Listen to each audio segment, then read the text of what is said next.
રાજકોટમાં સિંચાઈના પાણીની જગ્યા પર પ્લોટ માટે ફાળવી દેવાતા વિરોધ કરવામાં આવી રહ્યો છે। જસવંતપુરા, પાડ અને મવડી ગામના ખેડૂતોએ વિરોધ કર્યો છે। ડેમની જગ્યા અનુસૂચિત જાતિના લોકોને સોસાયટી માટે ફાળવી દેવામાં આવી। ખેડૂતોએ વિરોધ કરતા જિલ્લા કલેક્ટરે કામગીરી બંધ કરાવી છે।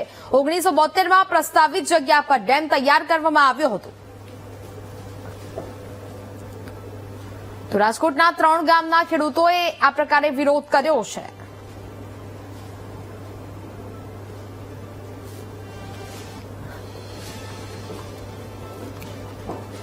રાજકોટમાં સરકારી ખરાબો જ્યાં હતો, જ્યાં ડેમ હતો, ત્યાં હવે તંત્ર દ્વારા પ્લોટની ફાળવણી કરવામાં આવી છે અને ક્યાંક ને ક્યાંક ડેમ બુરાઈ જવાના કારણે વિરોધ કરવામાં આવી રહ્યો છે। ખેડૂતો છે આપણી સાથે, 3 અલગ અલગ ગામના ખેડૂતો દ્વારા આ વિરોધ છે તે કરવામાં આવી રહ્યો છે। શું નામ છે તમારું? મારું નામ ભૂપતસિંહ છે। ભૂપતસિંહ, શું વિરોધ છે, શું આખી ઘટના છે? ઘટના એવી છે કે અહીંયા સોસાયટીને 2 જગ્યા ફાળવી દેવામાં આવી છે। હવે 50 વીઘામાં આખું ડેમ રાહતકામમાં 1972માં બનેલું છે। હવે સોસાયટીને ફાળવી દીધી, સરકાર જોવે છે, જેને સર્કલે અહીંયા પંચરોજ કામ કર્યું છે અઠવાડિયા પહેલા, એ જોઈ ગયા છે કે અહીંયા ડેમ છે, છતાં ડેમની અંદર બાંધી દીધું। 4 ઇટાચી હાલતા હતા 4 દિવસથી, અમે કલેક્ટર ઓફિસે હતા। કાલે સાહેબને વિડીયો બતાવ્યા ત્યારે એમને ફોન કર્યો અને નીચલા ઓફિસરોને કીધું કે 2-4 દિવસ પૂરતું કામ બંધ તમે રાખી દો, પાછો સર્વે કરાવો, જો ડેમ હોય તો પાણી રોકવાનું છે, આપણે કે પાણીને આવી રીતે બરબાદ કરવા નથી દેવાનું, ત્યારે એ રોકાયું છે। આ જેસીબી ને તમને હું વિડીયો આપીશ કે આ જો મોટો બધો ડેમ છે, વાં સુધી છે, આ પાણી બધું ભરાઈ જાય છે અહીંયા, અને એ જીવાદોરી સમય 1000 ફૂટે અહીંયા પાણી છે નહીં, અને જો આ બંધ થઈ જાય ને એટલે અમે અહીંથી ખેડૂતોએ હિજરત કરીને વહી જવું પણ અહીંયા પાક ન થાય। ચોમાસામાં ખાલી પાણી આવે ને એટલું થાય, પછી પૂરું થઈ જાય છે પાણી। જો તમે અત્યારે ઉભા થયા, તળમાં બધું ઉતરી જાય છે। 150 ફૂટ રિંગ રોડ નજીક જ આ જગ્યા છે, કરોડો રૂપિયા કેટલી કિંમતની અંદાજિત થઈ? અંદાજિત આ 150 કરોડની જગ્યા છે, 2 સોસાયટી, એટલે 12000 વાર જગ્યા, જંત્રી મુજબનો ઓછો ભાવ હોય પણ અને હમણાં જ તમે સાંભળ્યું છે કે એક વિવાદ પાડનો અમારે આવ્યો હતો જસવંતપુરની જગ્યાનો, કે 300 કરોડની 16 એકર બતાવી હતી, 500 કરોડની, તો અહીં જગ્યાના ભાવ વધ્યા છે, એટલે રિંગ રોડ ને આ સોનો રોડ છે, જે આ થાંભલા નીચે રહ્યો ને, રોડ ટચ કરવા માટે ગવર્મેન્ટના અધિકારીઓને એને જે પણ મિલીભગત કરી હોય, અમારા નેતાઓને ઘણાને ફોન કર્યા અમે, પછી કોઈ કલેક્ટર ઓફિસે આવ્યા નથી, કોઈ ઉપાડ્યા નથી ફોન। પછી શું કહેશો, કેટલા ખેડૂતોને અસર થશે? તમે શું લાગે છે, શું તકલીફ થશે? 50 થી 60 ખેડૂતને અસર થાય આમાં। પાણી ન હોય તો ખેડૂત જાય ક્યાં, કમાવા ક્યાં જાય? 5 પૈસા અત્યારે ખેતી કરતા હોય તો એ જાય ક્યાં? જે પ્રમાણે ખેડૂતો છે તે વિરોધ કરી રહ્યા છે, શું કહેશો આખી ઘટનાને લઈને? તમે પણ વિરોધમાં છો, શું કે? અમારું એક જ કહેવાનું છે કે બીજી ખરાબાની ઘણી બધી જગ્યાઓ છે।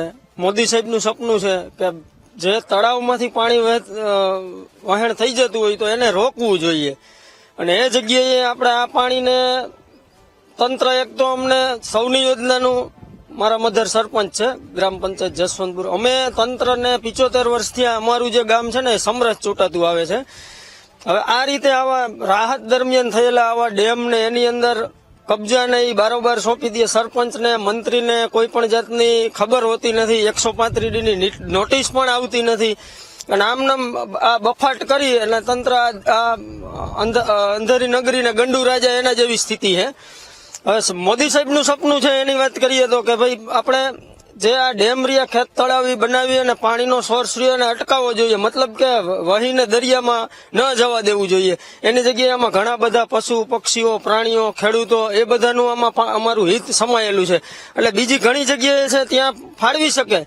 આ જમીન અત્યારે કોના નામે છે? ગ્રામ પંચાયત જસવંતપુર હસ્તક ગૌચર ગ્રામ પંચાયત જસવંતપુર, અને અંદાજે 1970 આસપાસનો અહીંયા ડેમ આવેલો છે। આ ડેમ સિંચાઈ વિભાગ હસ્તકનો છે? શું છે? જિલ્લા પંચાયત સિંચાઈ વિભાગ હસ્તકનો છે। જી, હવે શું માંગણી છે તમારી? અમારી માંગણી એક જ છે કે તંત્ર કોઈ પણ બીજી જગ્યાએ આ ફાળવી દે, કારણ કે આ ડેમ બુરે એ યથાયોગ્ય અમને ગ્રામજનોને 100% ગામને વિરોધ છે, ગ્રામ પંચાયતના સભ્યો, સદસ્યો, સરપંચ, ઉપસરપંચ, સમગ્ર કેટલા લોકોને પ્લોટ ફાળવ્યો?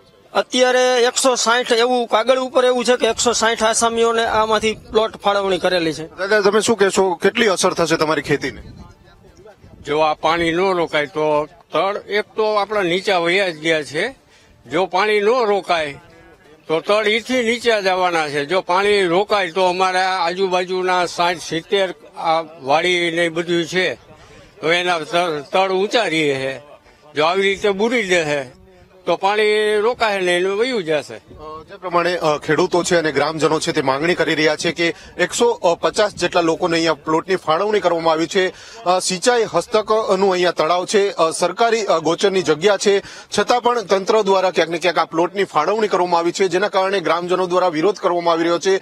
અન્ય સ્થળે પ્લોટની ફાળવણી કરવામાં આવે, માત્ર તળાવ બચાવવાના જે લક્ષ્ય સાથે આ ગ્રામજનો છે તેમના દ્વારા રજૂઆત તો કરવામાં આવી છે. હાલ તો અહીંયા કામગીરી છે તે અટકાવવામાં આવી છે, પરંતુ ક્યાંક ને ક્યાંક સવાલો એ ઉભા થઈ રહ્યા છે કે સરપંચને પણ જાણ નથી કરવામાં આવી, સાથે સાથે ગ્રામજનોને જાણ કરવામાં નથી આવી અને બારોબાર જે આ પ્લોટ છે તેની વેચણી કરવામાં આવી છે.